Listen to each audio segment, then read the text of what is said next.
Hey, this is Gina from Baroness, and today I'm going to break down the guitar solo for the song Last Word.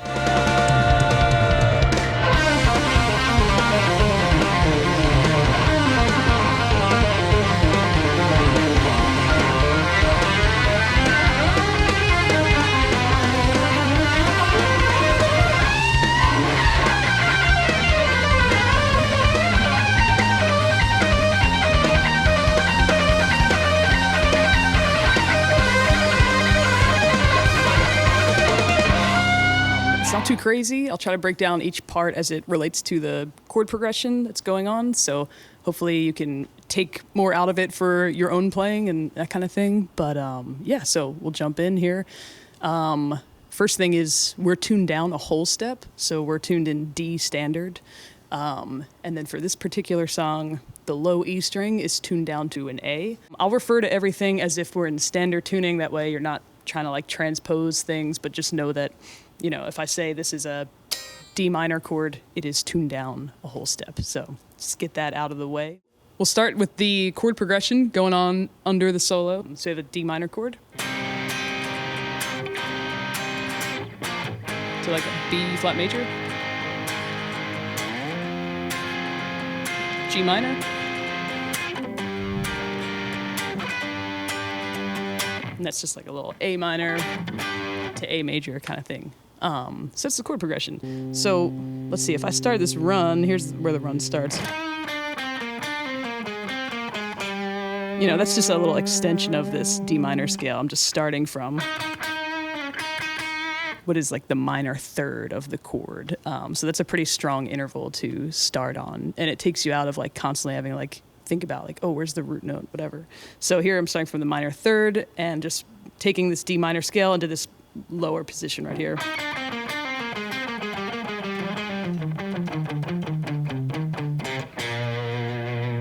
Right, so I would just continue onto the E string, but we have that crazy low tuning. So again, it's...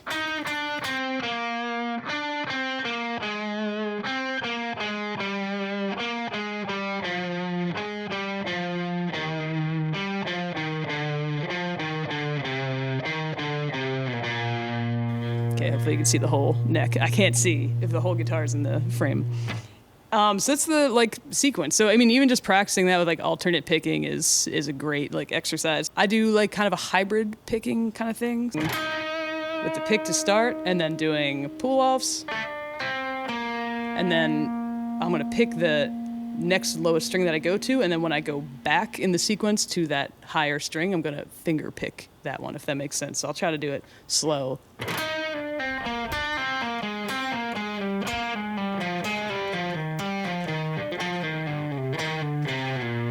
So I'm trying to exaggerate like where those finger pick moments are. It doesn't matter. You play it like however is comfortable for you. That's just like a way that I like to do it.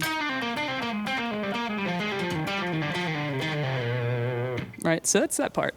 And that kind of fits over this D minor chord. Also fits over that B flat major. So we're all working in the, you know, key of D minor here. Okay, and then the next part, I'll play the run.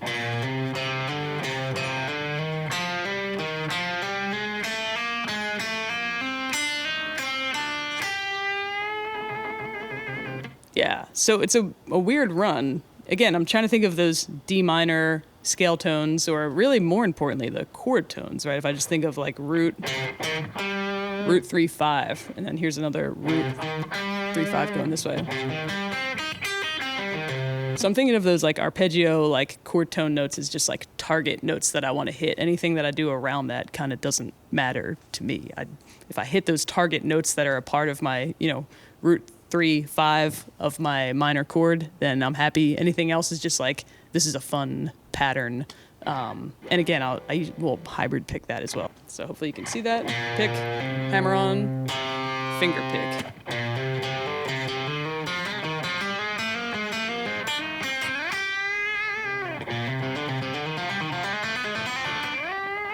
So that's the pattern. So it's got like a cool kind of hybrid pick, almost like kind of country style, like bounce to it. All right, so the next part is this little arpeggio here. All right, so that's just, you know, kind of has like a cool little pedal tone thing going on. So I'm gonna go 6 on the high E,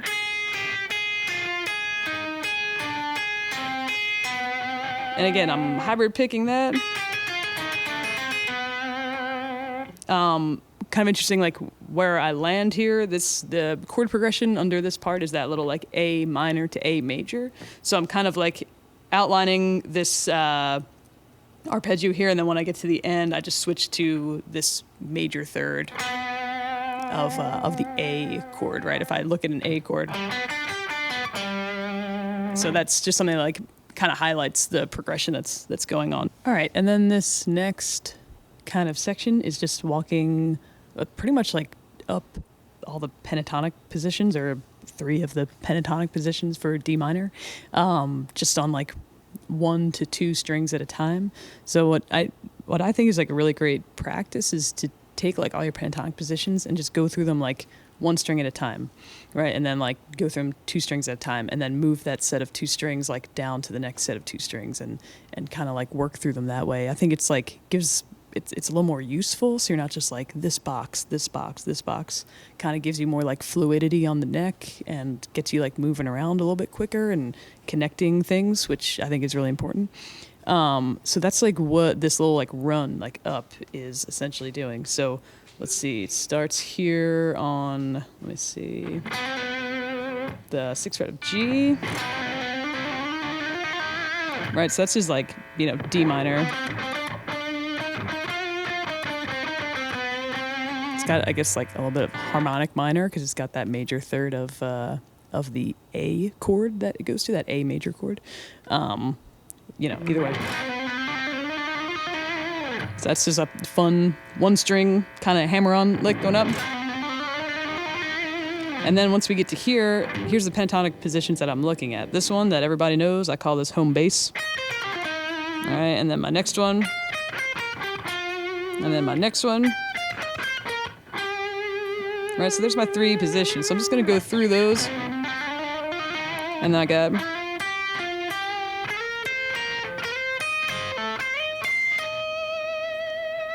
So again, I'm picking with my pick on like whatever the lowest string in the sequence is, and I'm finger picking the higher one with I use my ring finger. I don't know if that's correct, but that's what I do. So, you know, we got this. You know, I know it's at speed, it's a little like hard to tell what's going on, but yeah, it's just.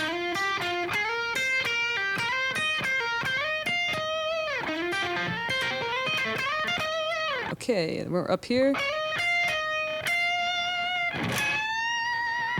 So this part is like a little bit like tricky. I'm thinking again of like the positions of D minor. I'm thinking about just connecting these 2 positions here. And then there's my next one. So something that I always loved when I was like learning guitar and like transcribing like solos of my favorite guitar players, like Van Halen, I would hear him do this, and like Dimebag Darrell, who is like one of my absolute favorite guitar players of all time, is they would be in these like patterns and then throw these like kind of wild like outside notes, and it would give this like sense of chromaticism, but it would give this like really off-putting sense of like, where are we right now? Like we just went somewhere really weird. So if I'm like looking at the, you know, sorry, sidetrack. Great example is like the Hot for Teacher lick, which I'm gonna botch it right now, but you know, it's that like, whatever. You know, it's that like, here's the cool pattern that's fun to play, and I'm just gonna repeat that down the whole neck. You know, whatever. It's awesome. I love stuff like that. So I try to like do a bit of that here, and it's like a cool way to like connect whatever. It's like I want to get from this part of the neck to this part. I can use these kind of like chromaticisms. So the kind of outsider chromatic note here is this guy. So I'm coming out.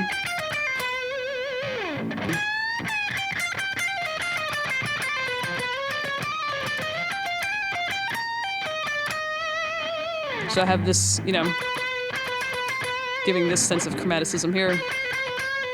And I'm just using it to connect this position to this position.